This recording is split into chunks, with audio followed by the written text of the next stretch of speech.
রোজ জল দেবে তো মা, যেমন আমি দিই? পাগল মেয়ে, আমরা কি আর এই ভিটেতে থাকবো রে মা? থাকবো না।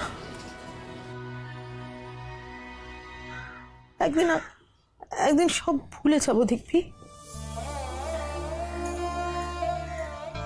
এই কুয়োতলা, ওই কোনার আম গাছটা, তোর এই লজ্জাবতী লতা, কিচ্ছু মনে থাকবে না।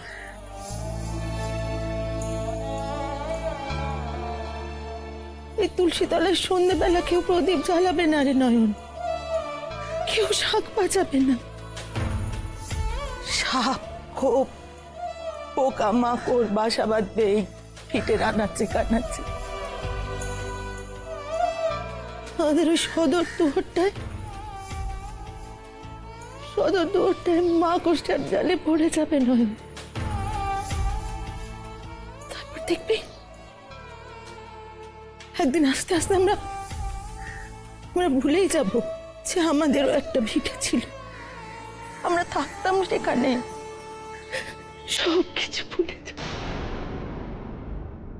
তার চেয়ে ভালো তোমরা আমায় ভুলে যেও মা, আমায় ভুলে।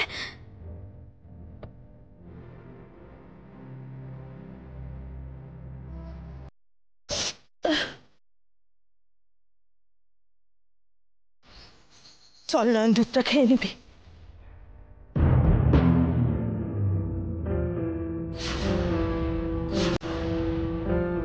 মা, নয়ন,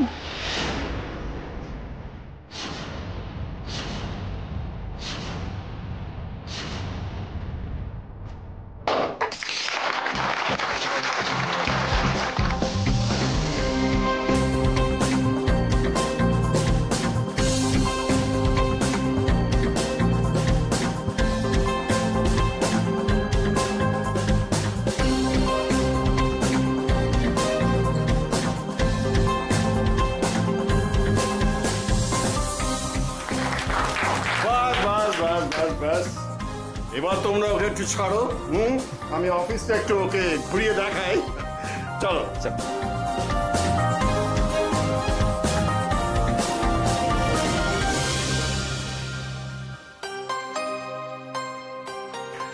দীপু, এই আমাদের অ্যাকাউন্টস ডিপার্টমেন্ট।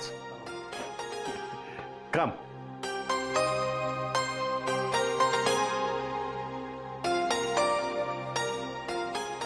দীপু, এটা হচ্ছে আমাদের ক্রিয়েটিভ সেক্টর, আর ওইটা হচ্ছে এইচআর ডিপার্টমেন্ট।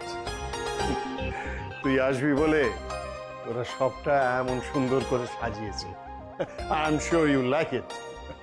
এবার তো চেম্বারটা তোকে দেখা। চল আয়।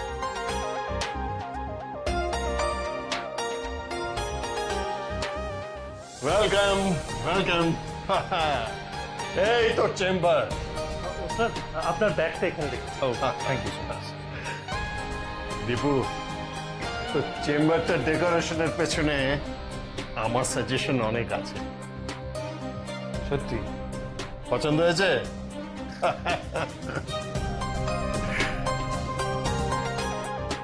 বাবা,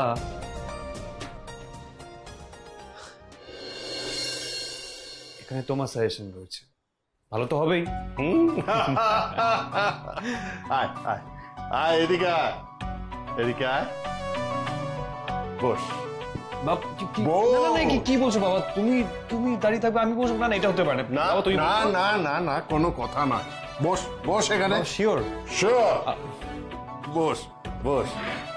একদম উঠবি না, একদম উঠবি না। আমাকে দু চোখ ভরে দেখতে দে দীপু। আমি এই দিনটার আশায় কতগুলো বছর কাটিয়েছি।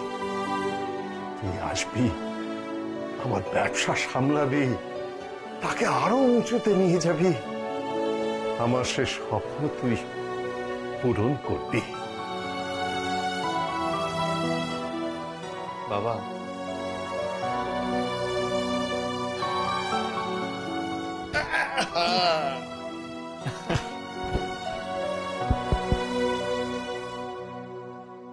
বাবা, আমি তোমার সমস্ত স্বপ্ন পূরণ করব। মায়ের আশীর্বাদ তো রয়েছে আমার সাথে। ঠিক, আমি জানি কল্পনা আজ থাকলে কত খুশি হতো। আজ সে যত দূরেই থাক, তোকে নিশ্চয়ই আশীর্বাদ করছে।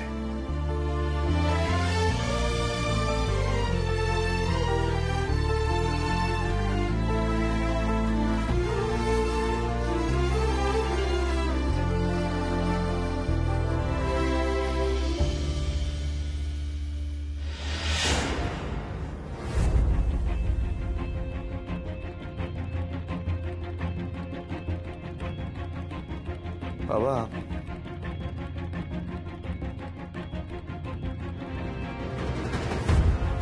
বাবা, আমি আমার মায়ের কথা বলছি। আমার মা, যিনি আমার ইন্সপিরেশন।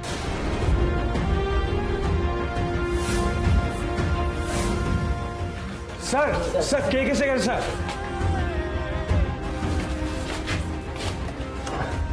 স্যার, কেকটা আপনাকে কাটতে হবে। হ্যাঁ, শিওর স্যার, তোমরা ওপেন করো।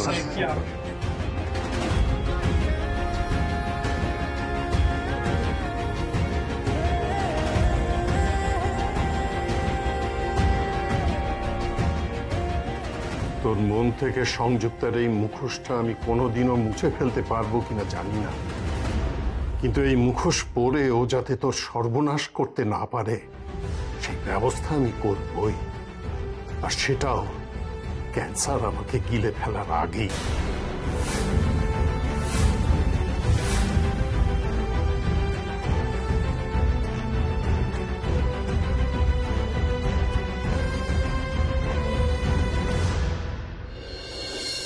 তোর মাথায় কি কোনো বুদ্ধি নেই ভিকি?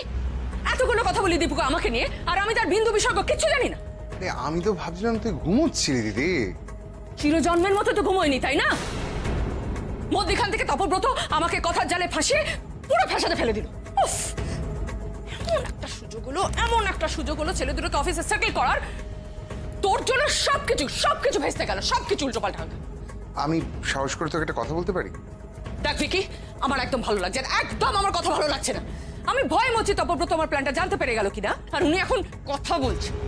তুই চড়ছিস কেন? কাম ডাউন, শান্ত হ। আমার একটা বুদ্ধি বলছি, শোন। খেলাটা চল একটু উল্টে দি দিদি। মানে জামাইবাবু যদি তোর প্ল্যানটা বুঝে গিয়েও থাকে, তাহলে তুই এমন একটা কিছু কর যাতে দৃপ্ত ফিরে এসে ভাবে যে তুই ওর অফিস যাওয়াটাকে সেলিব্রেট করলি। That's it. ওয়াও,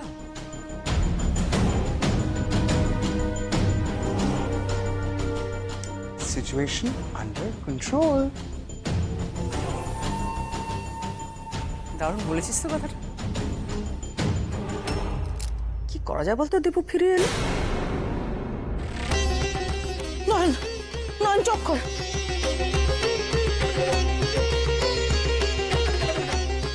চোখ খোল মা, চোখ খোল। ও নয়ন, নয়ন চোখ খোল রে মা। নয়ন, বাবা নয়নকে কত ডাকছি, চোখ খুলছে না। ও নয়ন, চোখ খোল না। কি হয়ে গেল? চোখ খুলছে না, কত ডাকছি। চোখ খোল, চোখ খোল মা।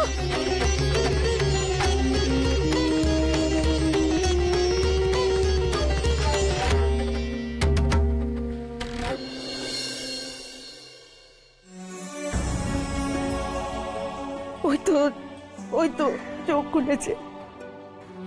ভারী ভয় পাইয়ে দিয়েছিলি, এখন ঠিক আছিস তো? হ্যাঁ, আমি ঠিক আছি মা, মাথাটা কেমন যেন ঘুরে গেছিল। ভয় পেয়ে না বৌমা, একে শরীরটা কাহিল, মনের উপর চাপ পড়েছে, তাই এই আর কি। তুমি ওকে নিয়ে ঘরে যাও বৌমা, আমি হারু ডাক্তারের কাছ থেকে হোমিওপ্যাথি ওষুধ নিয়ে এক্ষুনি আসছি। আচ্ছা, ওষুধ না খেলে ওদের হাঁটতেও পারবে না। দাদু, কি হলো দিদি ভাই? কোথাও যাবে না তুমি, এখানেই থাকো।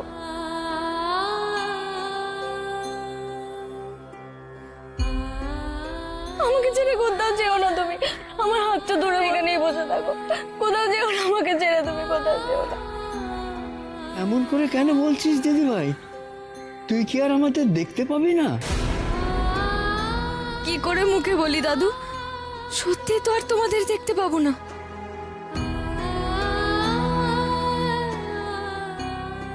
মন খারাপ করিস না দিদি ভাই। কথায় বলে নিয়তি কে ন বদ্ধতে, নিয়তি কেউ বদলাতে পারে না। এই যে আমরা গাঁ ছেড়ে চলে যাচ্ছি, এও আমাদের ভবিতব্য, কিচ্ছুটি করার নেই। গা ছাড়ার আগে মা বিশালাক্ষীর চরণের প্রসাদী ফুল তোর মাথায় ঠেকিয়ে দেব।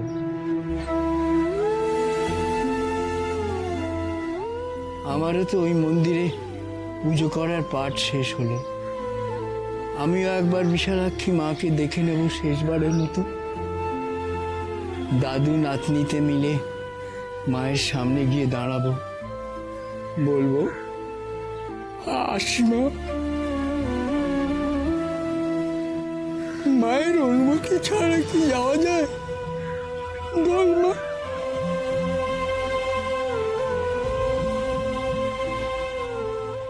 আমার যে সেটুকু উপায় নেই দাদু, মাকে না বলেই যে আমায় চলে যেতে হবে।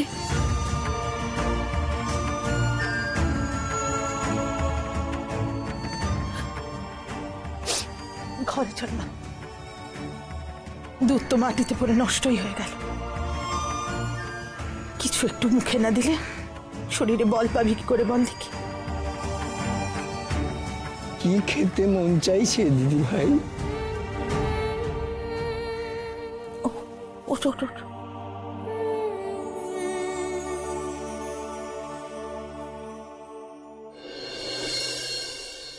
আমাকে একটু পেয়ারা মাখা খাওয়াবে দাদু?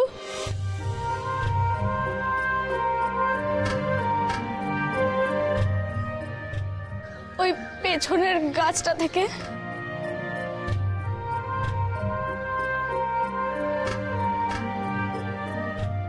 অমনি একটা কুপথ্যের নাম বলে দিলি দিদি ভাই। জ্বরের মধ্যে তো এসব খেতে নেই। একসাথেই তো বেরোবো আমরা। সেরে ওঠ, তখন যত খুশি পেয়ারা মাখা খাবি।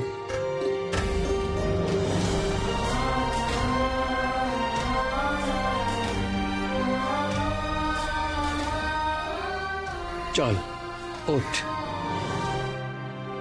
না না, আমি যাব না দাদু, আমি যাব না। তোমরাও এখানেই থাকো, যেও না, যেও না, আমায় ছেড়ে যেও না কোথাও।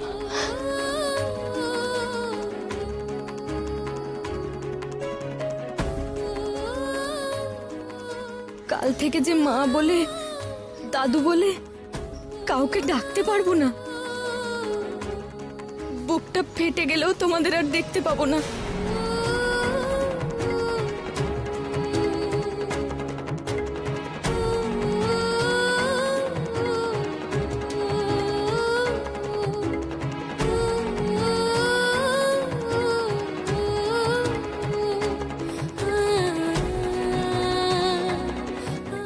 আমার পৌঁছাতে একটু দেরি হয়ে গেল, তাই আমি দীপ্তকে ওয়েলকাম করতে পারলাম না। আমাদের লিগ্যাল ডিপার্টমেন্ট থেকে একটা গ্রান্ট। দেবীদাস, আমি তোমার সঙ্গে একা কথা বলতে চাই।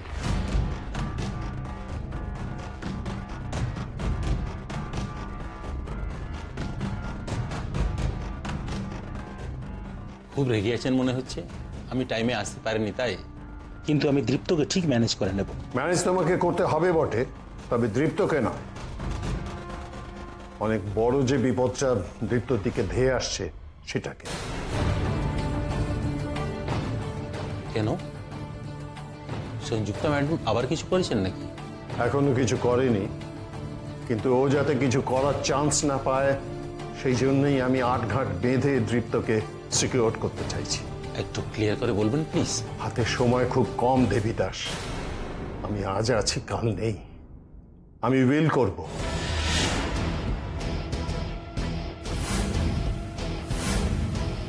কি বলছেন কি? এক্ষুনি ডিল করবেন? আরে দীপ্ত একটু বিজনেসটা বুঝে নি, তারপরে না হয়। না না দেবীদাস, দেরি করার সময় নেই, যা করবার খুব তাড়াতাড়ি করতে হবে।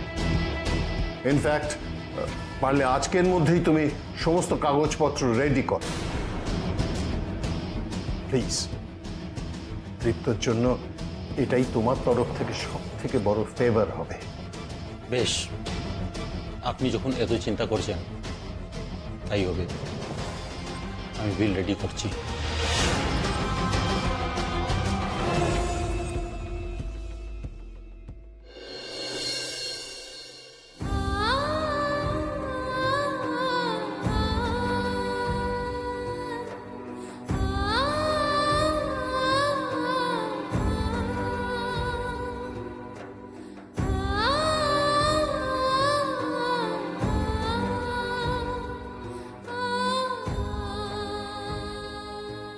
নে দেখি, এটা পরে আমায় একবার দেখা, দেখি আমার মেয়েটাকে কেমন লাগছে। আবার শাড়ি কিনলে কেন? বোঝো মেয়ের কথা, বলি পুজোর সময় শাড়ি কিনে না দিলে কুমু কুরুক্ষেত্র বাঁধাবে না, আর কুমুকে দেবো তোকে দেবো না, তা কি হয়? যা পরে আয় শাড়িখানা।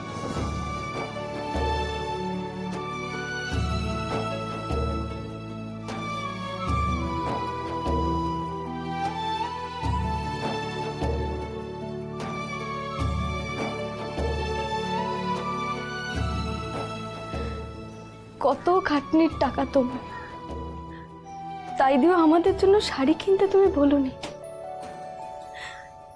এই ভালোবাসা যে আমার কপালে আর কোনোদিন জুটবে না গো মা। নয়ন, ওই দেখো আবার উঠে পড়েছিস রে বড়। কেন যে কথা শুনিস না তুই আমি বুঝি না। বস দেখি, বস বস, খেয়ে নে, আস্তে আস্তে খেয়ে নে, আমি তোর জন্য জল নিয়ে আসি কেমন? মা আমাকে একটু খাইয়ে দেবে মা?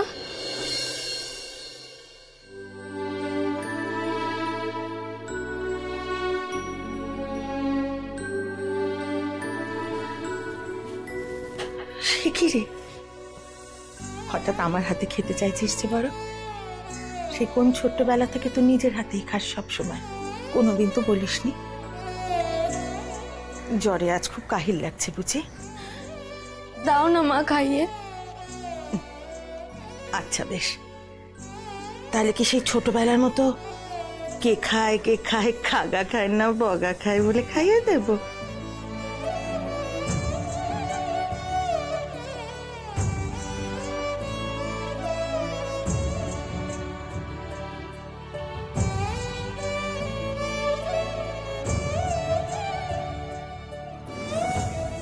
কে খায় কাগা খায় না বগা খায়? ও আমার সোনা খায়।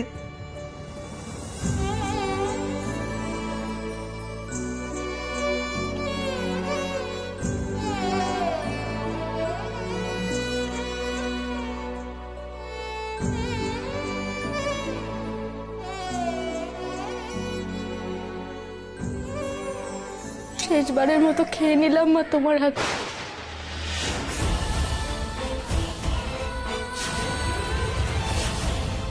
কি বললি তুই?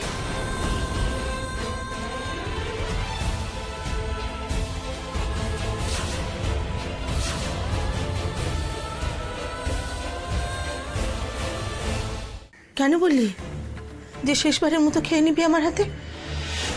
আমার হাতের খাওয়া কি তোর কপালে আর ছুটবে না নাকি? না না মা, আমি তা বলিনি। বলেছিস না, আলবাত বলেছিস, আমি স্পষ্ট শুনেছি। কথা গোড়াস নে নয়, সত্যি করে বল, কেন বললি এমন কথা? শেষকালে মায়ের কাছে ধরা পড়ে যাব? কি রে নয়ন, কথা বলছিস না কেন? কেন বললি এমন কথা? আমার হাতে শেষ খাওয়া কেন হবে এটা তোর? মা তুমি মিছে রাগ করছো। আমি বললাম এই ভিটেতে, এই বাড়িতে কি আর কোনোদিনও খেতে পারবো বলো? চলেই তো যাবো মা আমরা এখান থেকে, তাই না?